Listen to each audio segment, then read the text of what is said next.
जरांगे पाटील 2 दिवसीय लातूर दौऱ्यावरती आहेत। जरांगे पाटील 12 आणि 13 मार्चला लातूर दौऱ्यावरती येतील। दौऱ्यादरम्यान जरांगे पाटील नागरिकांना भेटणार आहेत। जिल्ह्यामध्ये 6 ठिकाणी संवाद बैठकांचं आयोजन करण्यात आलंय। सकल मराठा यांच्या पत्रकार परिषदेमध्ये त्यांनी माहिती दिलेली आहे। मराठा समाजाच्या आरक्षणासाठी लढा उभारणारे मनोज जरांगे पाटील येत्या 12 मार्च आणि 13 मार्च रोजी 2 दिवसांच्या लातूर दौऱ्यावरती येणार आहेत। या दौऱ्यामध्ये मनोज जरांगे पाटील हे नागरिकांच्या भेटी घेणार असून त्यांच्या उपस्थितीमध्ये जिल्ह्यामध्ये 6 ठिकाणी संवाद बैठकांचं आयोजन करण्यात आलंय। मनोज दादा हे हिंगोली मार्गे 12 मार्चला अहमदपूर येथे 7 वाजता त्यांची संवाद बैठक आहे। ती संवाद बैठक पूर्ण झाल्यानंतर ते मालेगाव कल्याणी निलंगा तालुक्यातील कासारशिरशीजवळ मुक्कामाला आहेत आणि सकाळी कासारशिरशीला 9 वाजता त्यांची संवाद बैठक आहे।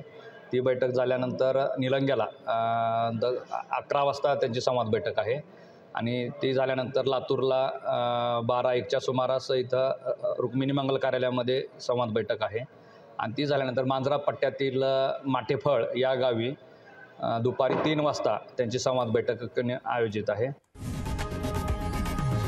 लोकशाही मराठी ऐका, पहा, जागरूक रहा।